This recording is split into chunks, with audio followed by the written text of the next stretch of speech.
Welcome to the Beer and Beautiful Places Halloween special. It's this time of year where we like to talk about things that are a little scary, a little outside of the norm. Well, I had a lot of scary times on the AT. The few seconds where I was watching my pot of boiling water teeter-totter on my stove before it fell on me, thinking I was about to drown in a creek, and throughout the Whites, I always thought I was going to tumble down a mountain. Yeah, lots of scary times, but none of those really fit the vibe of Halloween. Because this is Beer and Beautiful Places, tonight I will be drinking Apple Lantern by Blake's Hard Cider. It's very apple-y, very pumpkin-y, so perfect for this time of year. I got it because it was seasonal. I'm not too big of a cider person, and I didn't really remember that until I tried this. It's not bad, it's just not really my taste. But I'm drinking it tonight to get into the spirit of the holiday. Well, now that that's open, let me tell you more about creepy times I've had on trail. Spooky times. The AT is known for like disappearances, murders. Obviously, I didn't get murdered. There was one time where I encountered sort of a creepy individual. This was when Smoke and I were hitchhiking back from the store where we got Zena's birthday cake. The hitch we were with, seemed normal at first, but as he's talking to us, we were in the Whites, and he was saying how, it's not an uncommon question for people to ask hikers, do you carry a gun? Well, he was saying he would carry a gun, and Smoke was like, well, the animals aren't really that dangerous out here. It's not like we're in Alaska or something. And he was like, well, I'm not scared of animals.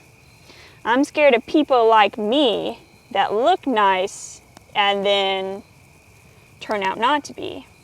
And he could have just meant people that are nice like me, period, or comma, and then turn out to be bad. But it definitely came off as him saying people like me that look nice but turn out to be bad. So that was definitely a scary moment. Smoke was a little more creeped out than I was, honestly, because I kind of was giving him the benefit of the doubt, not really reading too much into it, but we were glad to get out of that car. Everything went fine, thank goodness. It was just a little off-putting. That's definitely a creepy memory I have. But you want to know the creepiest thing that happened to me?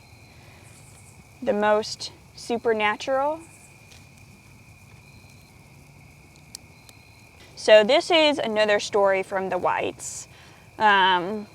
Smoke and I and our friend Islander were taking a 0-day, staying at a hotel because of some bad weather coming in, and we were turning on a movie to watch, and we picked the movie Arrival with Amy Adams.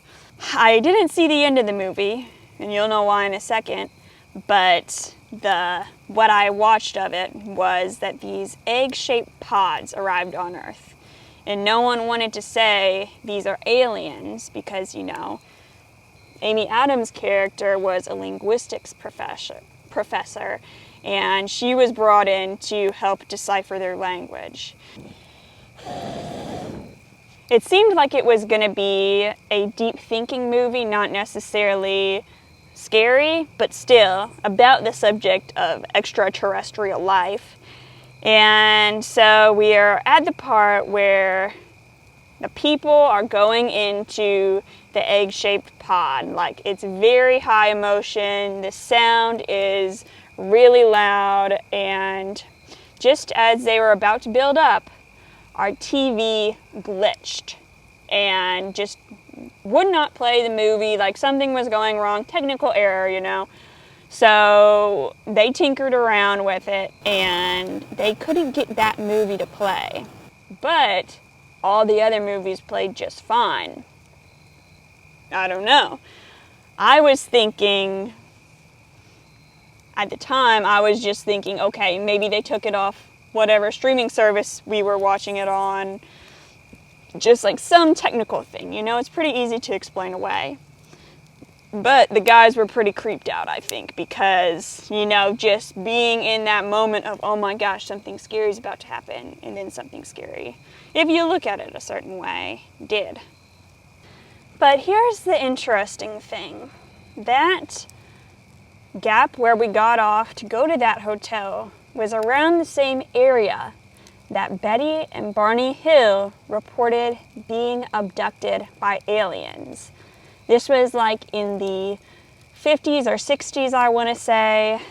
They told the police everything. They could show them like where they had been poked and prodded, and it's one of the most believed abduction stories out there. People say if there was one that was real, it might be this one.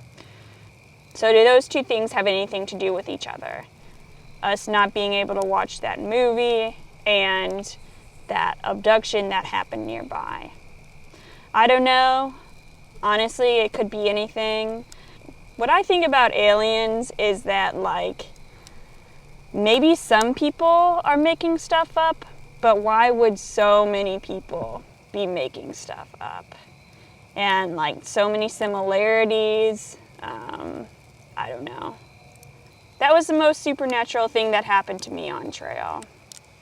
Happy Halloween, everybody.